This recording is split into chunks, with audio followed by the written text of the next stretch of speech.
All right, next up we're going to be talking about hammers. Hammers are pretty old, haven't changed a whole lot. There's some newer design features in them, but for the most part haven't changed in half a century.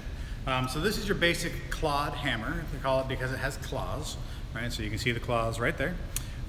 This is a 16-ounce clawed hammer. 16 ounce refers to the weight. Sometimes you will see a 16 ounce by how long the handle is.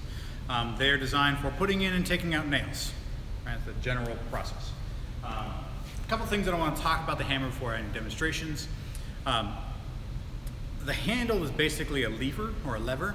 The way levers work is they multiply the strength by the length of the lever, right? So if people who are new to hammering or timid or worried typically hold up higher on the hammer, which is basically adding 16 ounces to you punching the nail, right? You're not adding any mechanical advantage, you're just punching a nail with your fist. Works, not great. But when you slide your hand down to the bottom of the handle, you are adding this 12 inches to the force of your hammer. Right? So you're using leverage, you're using Archimedes' law to add force mechanical advantage to your project. So whenever you are hitting something, caution, this is going to be a little loud.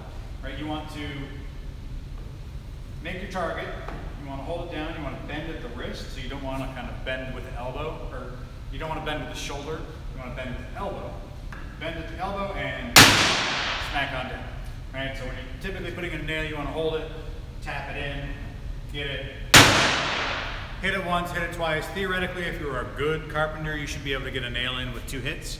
That's debatable because you also don't want to bend the nail over, but people will say that the true mark of a carpenter is the ability to drive in a nail with 1 hit. All right, so that's the clawed hammer. There are different ways or curvatures of the claw. They just change how you use them to pull out nails, and the claw is designed, you put the nail in there and pull out the nail. Some of them are flat, some of them are perfectly flat. There are a bunch of different types of hammers. So you can get a ball peen hammer, which is specifically for blacksmithing, and they've got little hammers with little teeth in them, and they got a framing hammer, which is more or less designed for deconstruction than construction. I've seen hammers that have these weird claws on the back of them. They're designed for straightening up a 2x4 while somebody else hammers. There's lots of different options. This is kind of just your basic run-of-the-mill clawed hammer. Now technically this next one is not a hammer, it is a mallet. This is a rubber mallet, so it's just designed for hitting things. It doesn't have any other function. And it's not even designed for driving any nails or something. The point of a mallet is to move an object, right? It's a persuasion tool. I get it to move a little bit closer, a little bit farther away, and the point of the rubber is it makes it so that it's less likely to mar or damage the thing that I'm hitting, right? So this is great for knocking in chair legs or bolts or things that need to just a little bit of force to get in there, but you don't want to hit it with a piece of metal or something that's going to damage it. One thing to note about the rubber mallet is if you hit something very hard, since it is rubber, it is going to bounce back. So if you're hitting something on the ground and you're really going to town at it, it is going to fly back. And if you're not ready for that, it could fly out of your hand or hurt somebody behind you. So pay attention and know that it is going to kind of rebound. All right, now over to the steel mallet. This is basically just a baby sledgehammer. I think this particular one's like a 10-pound sledge. This is like the rubber mallet, except for this will damage the thing that you are hitting greatly. So this is not designed for love and affection. This is designed for beating the crap out of something. So if there's a board that you don't want anymore, but you need it out of the way and you really need the persuasion, you need that weight behind it, baby sledge is the perfect way to go. Steel mallet.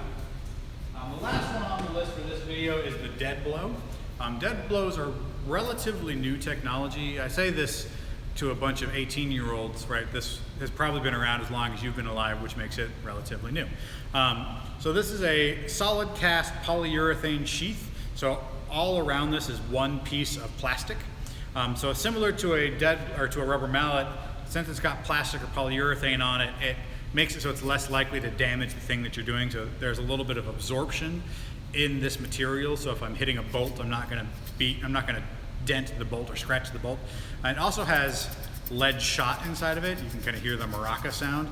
So basically inside of this, there's a canister that's not completely full with lead shot. And so that shot moves back and forth. So as I tilt it back, all the lead shot is on the back end, and as I swing forward, when it hits, all that lead shot transfers to the front. So the biggest benefit of this is it does not rebound. So when I hit this piece of wood, loud noise. So I swing back, and lead shot falls to the back of the dead blow, and I hit it. It doesn't bounce back. It doesn't reverberate. Versus with a mallet, when I do the same thing, I'm going to try my hardest to keep this down. Swing back.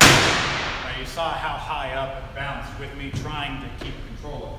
The dead blow doesn't have any bounce back, which is why if you ever have AAA or somebody come and fix your flat, they have one of these in their car. Right, they use these to help knock off the tire. These are great for putting risers together, putting bolts in, hitting things with a decent amount of force that you don't want to dent up because they don't bounce back, they don't blow back, and they're relatively cheap. They're not expensive. Thanks, everybody.